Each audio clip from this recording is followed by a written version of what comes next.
बहुत बड़ी साजिश थी, फिर भी उसको विफल करने के बावजूद भी धमाका हुआ। मैं समझता हूँ ये आईएसआई प्लॉट था जैश के मॉड्यूल के थ्रू। कश्मीर घाटी में डॉक्टर्स एक बहुत अल्टीमेट ड्रीम होता है वहां के लड़के लड़कियों का, उस बनने के बावजूद अगर आप रेडिकलाइज होकर अपने ही देशवासियों को मारने के लिए और अपने देश को तोड़ने के लिए तैयार हो सकते हैं, तो आप अंदाजा लगाइए किस तरह की रेडिकलाइजेशन हो। रेडिकलाइजेशन डॉक्टर जैसे लोगों की, पढ़े लिखे लोगों की, पीएचडी और एमबीबीएस और इंजीनियर्स और प्रोफेसर्स अगर रेडिकलाइज होंगे तो ये बहुत बड़ी चुनौती है। बहुत बड़ी साजिश थी, फिर भी उसको विफल करने के बावजूद भी धमाका हुआ।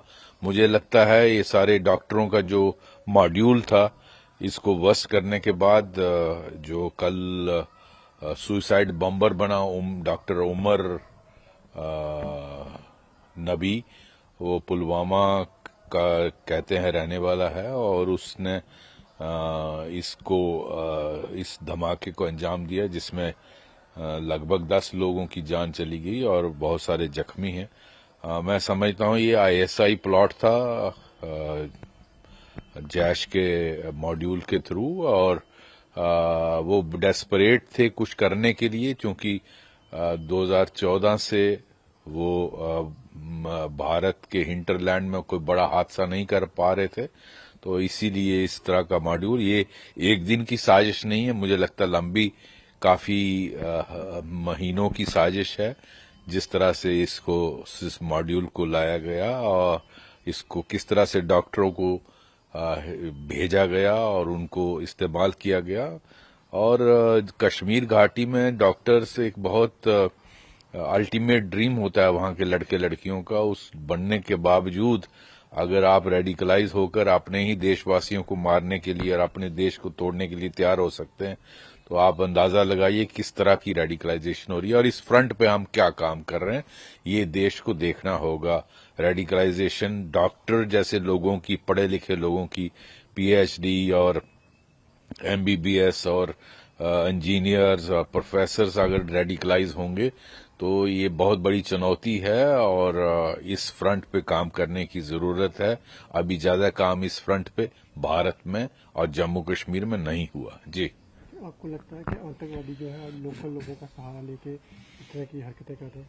जी, वो तो लोकल जो होते हैं उनकी मदद तो ली ही जाती है। आफ्टर ऑल इस डॉक्टर उमर ने गाड़ी खरीदी, किसी से खरीदी, उसको ये जो एक्सप्लोजिव मटेरियल लाया उसको कश्मीर घाटी से लाया, वो चाहे अमोनियम नाइट्रेट था, उसमें क्या मिक्स किया ये इन्वेस्टिगेशन एजेंसीज देखेंगी इसमें, और किस तरह से उसको बम की तरह कन्वर्ट किया गया, ट्रिगर क्या था, कहां से ये सारा सामान आया, इसको फाइनेंस कौन कर रहा है, इनके पीछे कौन कौन है, इनकी मदद करने वाले कौन कौन है, और इस तरह के मॉड्यूल और कितने हैं देश के बाकी हिस्सों में।